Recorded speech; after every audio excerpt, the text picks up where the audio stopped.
Assalamualaikum warahmatullahi wabarakatuh. Semoga panjenengan semua dalam kondisi sehat dan cukup rezekinya. Amin ya rabbal alamin. Pelan-pelan tapi mematikan. Yang cepat malah menyelamatkan. Maksudnya apa, Pak? Gini. Seekor kodok dicemplungin di panci yang airnya panas mendidih. Seketika dia masuk, langsung dia loncat. Otomatis refleks. Dia akan melarikan diri dari kondisi yang tidak menguntungkan dan mematikan buat dia. Tapi sekarang kondisinya kita ganti. Si katak kita masukkan ke panci yang bersih air, yang airnya masih adem. Lalu pelan-pelan kita nyalakan kompor di bawahnya. Maka ketika air dingin itu berubah menjadi anget, si kodok itu merasa tidak kaget karena dari dingin menjadi anget ya. Lalu naik lagi mendidih menjadi panas, dan pada saat dia sekarat, dia sudah meninggal, itu dia tidak bisa melarikan diri. Jadi ini perumpamaan bahwa Anda pernah berada di zona nyaman? Ya. Pernah berada di zona nyaman? Hati-hati teman-teman.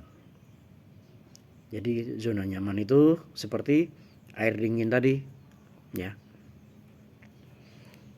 Misalnya Anda pegawai. Saya aman, Pak. Sudah karyawan tetap, Pak. Oh, gitu ya, iya. Sekarang pertanyaannya adalah, apakah perusahaan Anda aman? Aman, Pak. Saya kerja di pemerintahan kok, Pak. Oh iya.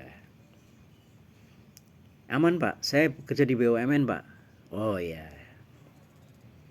Aman, Pak. Saya di swasta nasional, Pak. Oh iya. Aman, Pak. Saya di perusahaan skala provinsi, Pak. Oh iya. Nah, pernahkah ada orang yang di PHK di perusahaan pemerintahan? Mungkin tidak. Mungkin sangat jarang. Tapi bisa terjadi. Kalau di perusahaan BUMN mungkin aman, agak aman juga, tapi lebih aman yang pemerintahan. Untuk swasta nasional, Pak. Swasta nasional itu kalau perusahaannya itu masih settle, masih ada sampai akhir hayat Anda, tapi di situ persaingan karir sangatlah ketat, ya. Jadi ancaman itu bisa dalam bentuk Anda tidak pernah naik pangkat, atau Anda turun pangkat walaupun masih status karyawan tetap. Nah, atau perusahaan swasta itu siapa sih yang nggak pernah tahu ceritanya? Nokia yang sedemikian besar itu bisa bangkrut.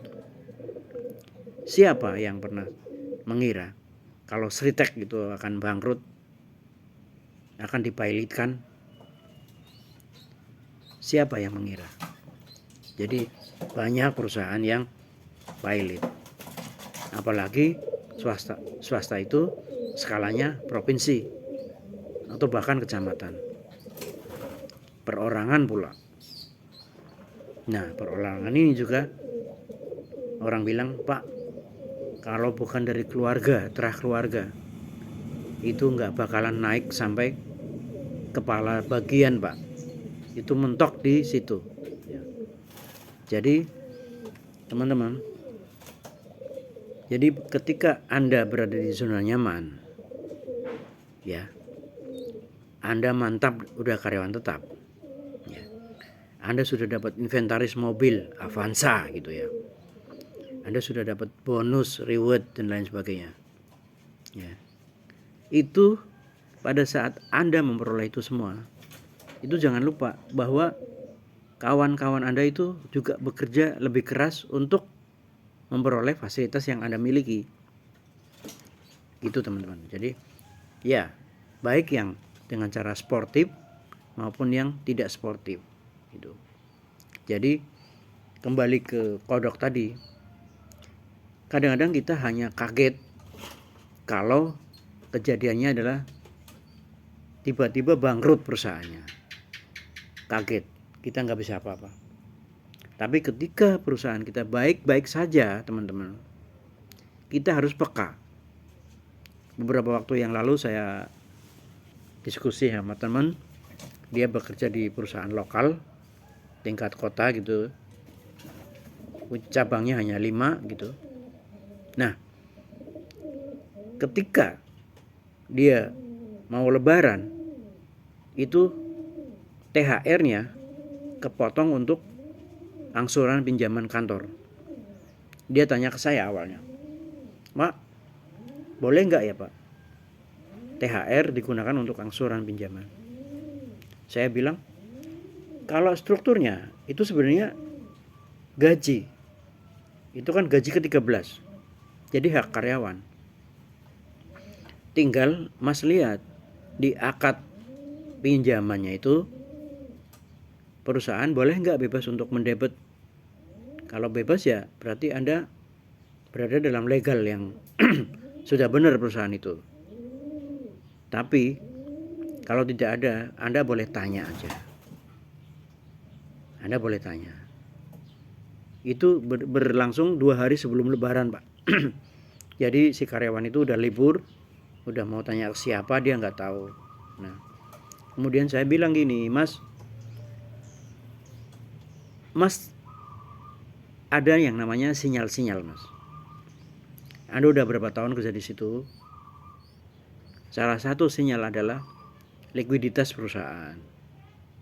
Jadi kalau perusahaan itu likuiditasnya udah mulai kekurangan dana, sehingga hak-hak karyawan itu sudah mulai diambil, walaupun itu untuk bayar angsuran, contoh tadi, itu Anda patut berpikir ulang untuk mencari alternatif perusahaan lain yang lebih kuat.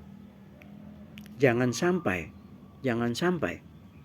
Anda terus di situ sampai tiba saatnya perusahaan itu bangkrut, lalu Anda dipaksa oleh keadaan Anda harus keluar, malah keluarnya dalam kondisi tidak memperoleh santunan sama sekali ya. Jadi saya kembali lagi tadi bahwa perumpamaan mengenai kodok tadi itu adalah pelan-pelan tapi mematikan. Jadi tugas kita adalah untuk selalu pasang alert, selalu pasang alarm. Ini kok kalau tak lihat-lihat tambah kesini tambah sulit ya. Saya udah 3 tahun bekerja, udah 4 tahun bekerja. Jangan buang umur Anda di situ. Anda cari alternatif yang lain. Terima kasih. Semoga bermanfaat. Assalamualaikum warahmatullahi wabarakatuh.